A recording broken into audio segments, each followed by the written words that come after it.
പഴയ വീഞ്ഞ് പുതിയ കുപ്പിയിൽ പകർന്നിരിക്കുകയാണ് കേരള സർക്കാർ ഇപ്പോൾ ഈ വീഞ്ഞിന് വീര്യം ഇത്തിരി കൂടുതലാണ് അല്ലേ പിണറായി സഖാവേ? നേരത്തെ തന്നെ മനസ്സിലായില്ല. അതുകൊണ്ടായിരിക്കുമല്ലോ 10 വർഷം കഴിഞ്ഞപ്പോൾ CPM നയം പിഴുതെറിഞ്ഞ് സ്വകാര്യ സർവകലാശാല ബിൽ അങ്ങോട്ട് പാസ്സാക്കിയത്. എന്തേ നയം വ്യക്തമായില്ല നിങ്ങൾക്ക്? ഇനി എന്തെങ്കിലും നയം വ്യക്തമാക്കാനുണ്ടെങ്കിൽ പറഞ്ഞു. അല്ല ഇതല്ലേ 10 കൊല്ലം മുമ്പ് നിങ്ങൾ തെരുവിൽ നേരിട്ടത്? ഓ അന്ന് കേരളം ഭരിച്ചിരുന്നത് പിണറായി സഖാവ് അല്ലായിരുന്നല്ലോ അല്ലേ, ഉമ്മൻചാണ്ടി അല്ലേ?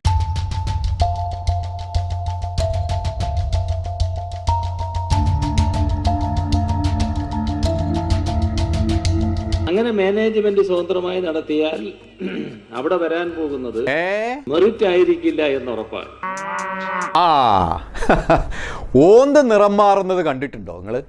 അതാണ് ഇത്. സ്വയംഭരണ കോളേജുകൾ ഈ കേരളത്തിന്റെ മണ്ണിൽ കൊണ്ടുവന്ന് കേരളത്തിന്റെ ഉന്നത വിദ്യാഭ്യാസ മേഖലയെ മാനേജ്മെന്റുകൾക്ക് തീരെഴുതിയ UDF ഗവൺമെന്റ്. ഇന്നത്തെ ഓന്ത് ദാ ഇങ്ങനെ. ഇപ്പോൾ ഇടതുപക്ഷ ജനാധിപത്യ മുന്നണി ഗവൺമെന്റ് പിണറായി സർക്കാർ മുന്നോട്ട് വെച്ച ഈ പുതിയ സർവകലാശാല ബില്ലും അതോടൊപ്പം തന്നെ നേരത്തെ UDF കാലത്തെ സമരത്തെയും അങ്ങ് ഇവിടെ സൂചിപ്പിച്ചു. അതിനെ രണ്ടായി കാണുക എന്നതാണ് വളരെ പ്രധാനപ്പെട്ടത്. ആ ഓന്ത് ചത്തില്ലെന്ന് മാത്രമല്ല കൂട്ടിലിട്ട് വളർത്തി CPM ഇന്നിപ്പോ തടിച്ചു കൊഴുത്ത് 10 വർഷത്തെ ചോരയും കുടിച്ച് ഇപ്പോ ദാ ഇങ്ങനെ അങ്ങ് വളർന്നു. അന്ന് നടത്തിയ സമരവും സമരത്തിന്റെ മുദ്രാവാക്യത്തെയും വളരെ തെറ്റായ നിലയിലാണ് ഇന്ന് അവതരിപ്പിക്കപ്പെടുന്നത്. അന്ന് 2016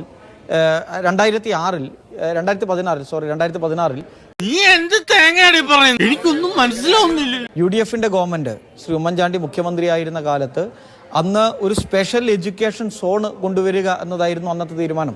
അത് പ്രൈവറ്റ് യൂണിവേഴ്സിറ്റിയുമായിട്ട് താരതമ്യപ്പെടുത്താൻ പറ്റുന്ന ഒന്നല്ല. ഇപ്പോൾ കേരളത്തിൽ ഇടതുപക്ഷ ജനാധിപത്യ മുന്നണി ഗവൺമെന്റ് മുന്നോട്ട് വെച്ച ഈ യൂണിവേഴ്സിറ്റി ബില്ലുമായി യാതൊരു തരത്തിലും ബന്ധമില്ലാത്ത ഒന്നാണ്.